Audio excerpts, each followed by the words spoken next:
बिस्मिल्लाहिर्रहमानिर्रहीम। अस्सलाम वालेकुम डियर स्टूडेंट्स, मैं हूं मोहम्मद अजीम शरीफ, योर फिजिक्स टीचर।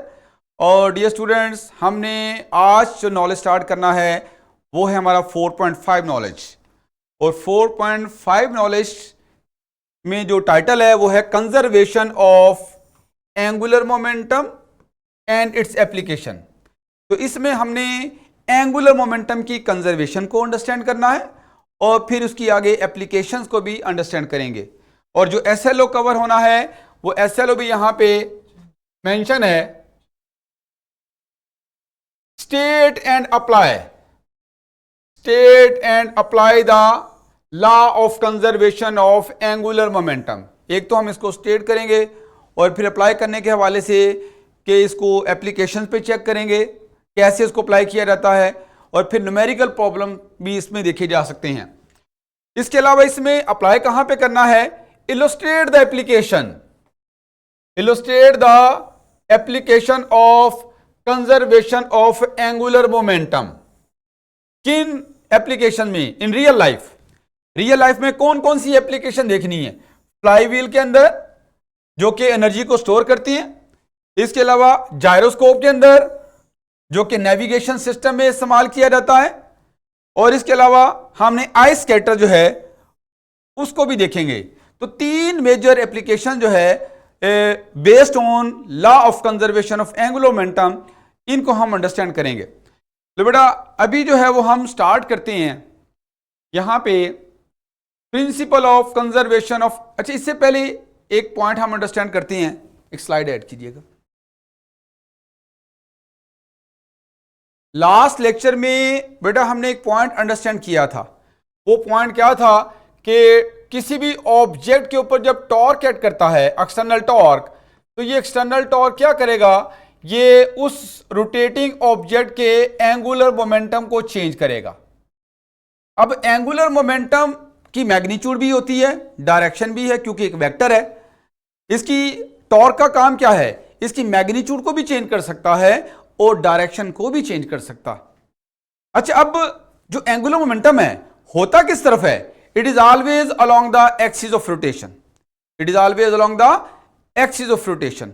अब कब एंगुलर मोमेंटम की मैग्नीट्यूड में चेंज आएगी और कब डायरेक्शन में चेंज आएगी, इसके हवाले से मैंने एक वीडियो जो है वो उसका लिंक डिस्क्रिप्शन में दे दिया है।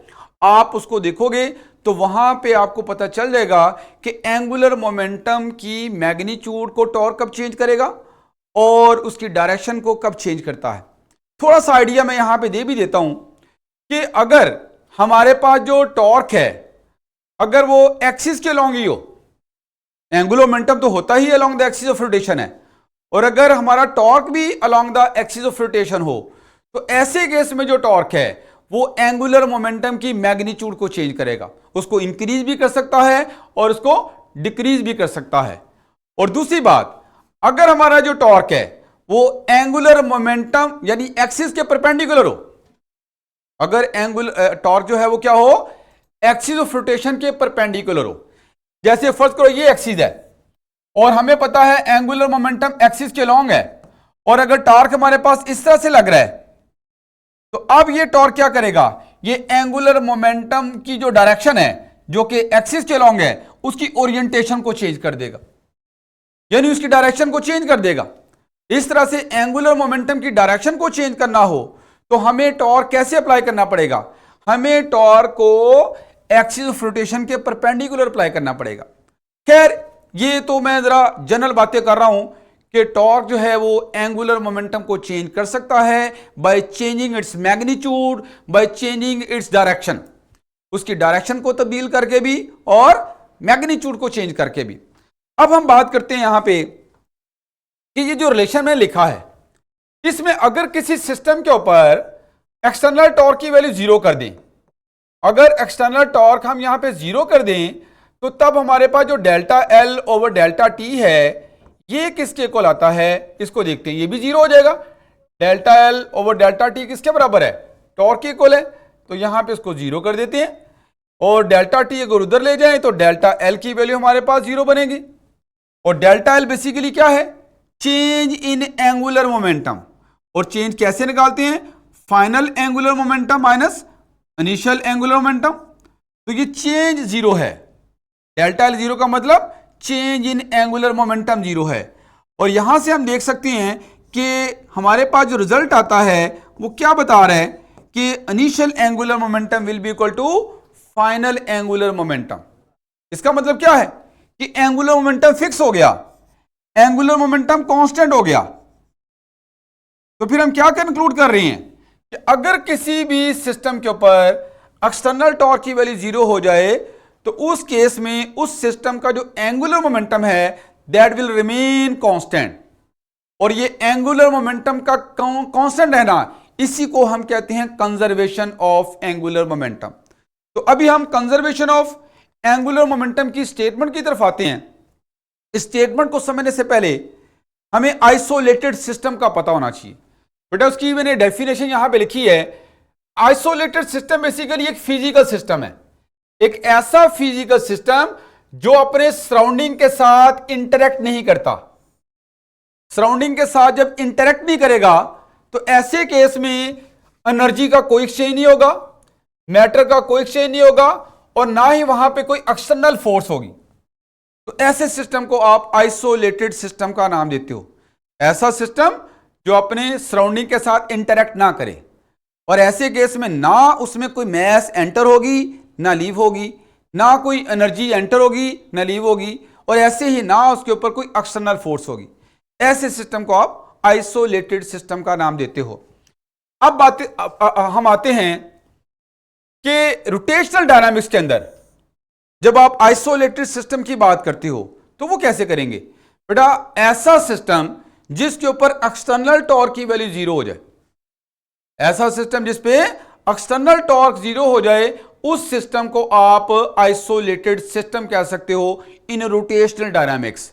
तो ये मैंने पॉइंट लिखा भी है। In rotational dynamics an isolated system is one on which no net external torque acts, जिसके ऊपर किसी किस्म का कोई भी एक्सटर्नल टॉर्क एक्ट नहीं करता। अब आते हैं कंजर्वेशन ऑफ एंगुलर मोमेंटम की स्टेटमेंट की तरफ। अभी आपने पहले आइसोलेटेड सिस्टम को जो है वो अंडरस्टैंड किया है इन रोटेशनल डायनामिक्स। तो रोटेशनल डायनामिक्स में हम कहते हैं कि कोई भी आइसोलेटेड सिस्टम लोगे जिसके ऊपर एक्सटर्नल टॉर्क की वैल्यू जीरो होगी तो उसका जो टोटल एंगुलर मोमेंटम होगा दैट विल रिमेन कांस्टेंट। वो कांस्टेंट रहेगा, वो कंजर्व रहेगा, उसमें चेंज नहीं आएगी। तो यही स्टेटमेंट यहां पे लिखी हुई है। Law of conservation of angular momentum can be stated as when the net external torque acting on a system is zero, then total angular momentum of the system remains constant. Angular momentum में किसी किस्म की कोई change नहीं आएगी। तो अब इसके लिए कंडीशन है कि सिस्टम के ऊपर एक्सटर्नल टॉर्क जीरो होना चाहिए, तब ऐसा पॉसिबल है। अच्छा, अब एंगुलर मोमेंटम होता क्या है, ये तो हमारे पास आई इंटू ओमेगा के इक्वल है। एंगुलर मोमेंटम की मैग्नीट्यूड चेंज हो गई तब भी एंगुलर मोमेंटम चेंज हो जाता है, अगर उसकी डायरेक्शन चेंज हो गई तब भी एंगुलर मोमेंटम में चेंज आ जाती है। और आप जानते हो एंगुलर मोमेंटम की डायरेक्शन किधर होती है, along the axis of rotation, या दूसरे अल्फाज में यह कह सकते हो जिस डायरेक्शन में ओमेगा होगा उसी डायरेक्शन में हमारे पास एंगुलर मोमेंटम होगा। और आप जानते हो कि जो ओमेगा है उसकी direction along the axis of rotation होती है। तो इन शॉर्ट कि अगर मैग्नीट्यूड में चेंज आ जाए तब भी एंगुलर मोमेंटम चेंज हो जाएगा, डायरेक्शन में चेंज आ जाए तब भी एंगुलर मोमेंटम चेंज हो जाएगा। और ये काम कौन करेगा, टॉर्क करेगा। कि टॉर्क मैग्नीट्यूड को भी चेंज कर सकता है और डायरेक्शन को भी चेंज कर सकता है। और डायरेक्शन को चेंज करने का मतलब क्या है, रोटेटिंग ऑब्जेक्ट का जो एक्सिस है उसकी ओरिएंटेशन को अगर चेंज कर दिया जाए तो वहां पे एंगुलर मोमेंटम की डायरेक्शन क्या हो जाएगी, चेंज हो जाएगी। तो ऐसे केस में सिस्टम का जो एंगुलर मोमेंटम है वो कांस्टेंट नहीं रहेगा। कांस्टेंट कब रहेगा, जब सिस्टम के ऊपर एक्सटर्नल टॉर्क जीरो होगा। अगर एक्सटर्नल टॉर्क जीरो हो गया तो फिर एक्सिस की ओरिएंटेशन फिक्स हो जाएगी और मैग्नीट्यूड भी फिक्स हो जाएगी, जो कि हमारे पास आई इंटू ओमेगा के बराबर है। अच्छा, अब ये जो एंगुलर मोमेंटम है यहां पे हम डिस्कस करेंगे इसी एप्लीकेशन को कि एंगुलर अगर एक्सटर्नल टॉर्क एक्ट नहीं कर रहा तो ये एंगुलर मोमेंटम जो है, अगर सिस्टम के अंदर ही कोई चेंज आती है, सिस्टम ऐसा है कि वो अपने मोमेंट ऑफ इनर्शिया को चेंज करता है, तो उसके रिजल्ट में ओमेगा इस तरह से चेंज होगा कि इन दोनों का जो प्रोडक्ट है वो हमारे पास कांस्टेंट रहेगा। और ये प्रोडक्ट किसके बराबर है? ये एंगुलर मोमेंटम के बराबर है।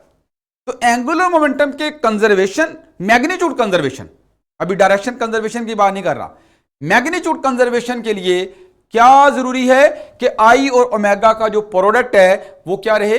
वो कांस्टेंट रहे। अगर ये कांस्टेंट रहा तो आप कहोगे एंगुलर मोमेंटम कंजर्व है, उसकी मैग्नीट्यूड फिक्स है। और उसमें भी हम देखेंगे कि अगर हमारे पास कोई सिस्टम है जो कि आइसोलेटेड है, वो अपने आई को चेंज करता है। आई क्या है? उसका मोमेंट ऑफ इनर्शिया। तो वो अपने मोमेंट ऑफ इनर्शिया को अगर एडजस्ट करेगा तो उसके रिजल्ट में ओमेगा ऐसे चेंज होगा कि इन दोनों का जो प्रोडक्ट है वो क्या रहेगा? कांस्टेंट। अगर सिस्टम आइसोलेटेड है, अगर सिस्टम आइसोलेटेड है तब ऐसा होगा। अच्छा, मैं टू डिफरेंट वैल्यूज के लिए इसको लिख सकता हूं कि अगर पहले मोमेंट ऑफ इनर्शिया I1 है तो एंगुलर वेलोसिटी ओमेगा 1 है, और कुछ देर के बाद अगर मोमेंट ऑफ इनर्शिया को I2 किया गया है, उसमें एंगुलर वेलोसिटी ओमेगा 2 ऐसे होगी कि इसका प्रोडक्ट बिल्कुल वही होगा जो इनिशियल प्रोडक्ट है, यानी I1 omega 1 will be equal to I2 omega 2। इसको भी हम अंडरस्टैंड भी करते हैं एक एग्जांपल से। तो बेटा ये एक एग्जांपल जो है डाइवर की एग्जांपल है, इससे हम इस बात को समझते हैं। बेटा एक डाइवर जब डाइविंग बोर्ड पे खड़ा होता है तो सबसे पहले वो डाइव करने से पहले अपनी बॉडी को स्ट्रेच करता है। अच्छा, ये स्ट्रेच करके क्या कर रहा है? ये अपने मूवमेंट ऑफ इनर्शिया को बढ़ा रहा है। आपने मूवमेंट ऑफ इनर्शिया को पढ़ा था, उसमें जितने भी फार्मूले आपने पढ़े मूवमेंट ऑफ इनर्शिया के, चाहे किसी ऑर्बिटिंग ऑब्जेक्ट की बात कर लो, चाहे आप किसी स्पिनिंग ऑब्जेक्ट की बात कर लो, सबके मोमेंट ऑफ इनर्शिया के फॉर्मूले के अंदर mr² आता है। क्या आता है? mr²। तो अब यहां पे ये चीज बता रही है कि अगर इनमें से कोई एक चीज भी चेंज हुई, m या r चेंज करेंगे हम, तो उसके रिजल्ट में मोमेंट ऑफ इनर्शिया क्या हो जाएगा? चेंज हो जाएगा। तो ये बात अभी यहां पे देखते हैं।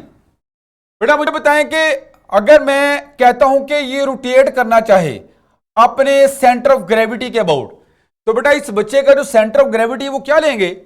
हमारा सेंटर ऑफ ग्रेविटी क्या होगा? हमारा बेली पॉइंट। अब बेली पॉइंट में से मैं अगर एक लाइन पास कर देता हूं ऐसे, तो ये वाली जो लाइन है ये मेरे लिए क्या बन जाएगा? Axis of rotation. मैं इसके अबाउट अपनी रोटेशन कर सकता हूं, क्योंकि हमने मोमेंट ऑफ इनर्शिया के जितने भी फॉर्मूले पढ़े थे वो सारे के सारे जो है वो about a line which passes through centre of gravity के अबाउट थे। तो वही बात यहां भी करेंगे। तो इसके बेली पॉइंट में से अगर हम लाइन पास कर दें तो वो लाइन बिल्कुल आउट ऑफ द बोर्ड होगी और ये इसके लिए एक्सिस ऑफ रोटेशन हो जाएगा। अब शुरू में क्या है? ये अपनी बॉडी को स्ट्रेच करता है। जब बॉडी को स्ट्रेच करेगा तो अपनी मैस को एक्सिस से क्या कर रहा है? दूर कर रहा है। जब मैस को एक्सिस से दूर करेगा तो आर की वैल्यू क्या हो जाएगी? बढ़ जाएगी। और अगर आर बढ़ गया तो मोमेंट ऑफ इनर्शिया के फॉर्मूले में आता है mr², तो आर बढ़ने की वजह से मोमेंट ऑफ इनर्शिया इंक्रीज हो जाएगा। और वहां पे आप देखोगे कि डाइविंग बोर्ड के ऊपर जब अपनी बॉडी को ये स्ट्रेच करता है तो वहां पे ये रोटेट नहीं करता, इसके अंदर एंगुलर वेलोसिटी प्रोड्यूस नहीं होती। तो ये किस वजह से प्रोड्यूस नहीं होती? क्योंकि उसने अपने मोमेंट ऑफ इनर्शिया को इंक्रीज कर लिया, आई को बढ़ा लिया, ओमेगा वहां पे कम हो गया। लेकिन जैसे ही वो जंप करता है, डाइवर जंप करता है, तो डाइविंग जब जैसे जंप करता है तो नीचे पूल में जाते हुए वो क्या करता है कि लोगों को करतब दिखाना चाह रहा है। तो करतब दिखाने के लिए वो अपनी सारी की सारी बॉडी को इकट्ठा कर लेता है, और जैसे अपनी बॉडी को इकट्ठा करेगा तो इसका मतलब उसकी सारी मैस एक्सिस के करीब आ गई। और अगर मैस एक्सिस के करीब आ गई है तो वहां पे आर की वैल्यू कम हो गई। तो आर कम हुआ तो मोमेंट ऑफ इनर्शिया भी कम हो गया। मोमेंट ऑफ इनर्शिया जैसे ही कम होगा तो वहां पे एंगुलर वेलोसिटी क्या हो जाएगी? वो बढ़ जाएगी। और आप देखते हो कि जब ये डाइवर पूल की तरफ जा रहा होता है तो ये तेजी के साथ रोटेट करता है। इसकी रोटेशन बता रही है कि इसकी एंगुलर वेलोसिटी इंक्रीज हो गई है। और ये क्यों इंक्रीज हुई है? क्योंकि हमने आई को कम कर दिया है। और आप जानते हो कि आई और ओमेगा का जो प्रोडक्ट है वो कांस्टेंट रहना है अगर हमारा सिस्टम आइसोलेटेड है। तो ये जो डाइवर है ये भी हमारे पास एक आइसोलेटेड सिस्टम है, इसके ऊपर किसी किस्म का कोई एक्सटर्नल टॉर्क एक्ट नहीं कर रहा, इस वजह से इसका एंगुलर मोमेंटम यहां पे कंजर्व होगा। तो इस तरह से आप देख रहे हो कि इस डाइवर ने अपनी बॉडी को इस तरह से एडजस्ट किया कि मोमेंट ऑफ इनर्शिया को चेंज कर लिया, और मोमेंट ऑफ इनर्शिया को चेंज करके उसने अपनी एंगुलर वेलोसिटी को एडजस्ट किया है। जब चाहा तो एंगुलर वेलोसिटी को कम कर लिया और जब चाहा एंगुलर वेलोसिटी को बढ़ा लिया। डाइविंग बोर्ड के ऊपर उसने एंगुलर वेलोसिटी को कम रखा, कैसे? मोमेंट ऑफ इनर्शिया बढ़ा के।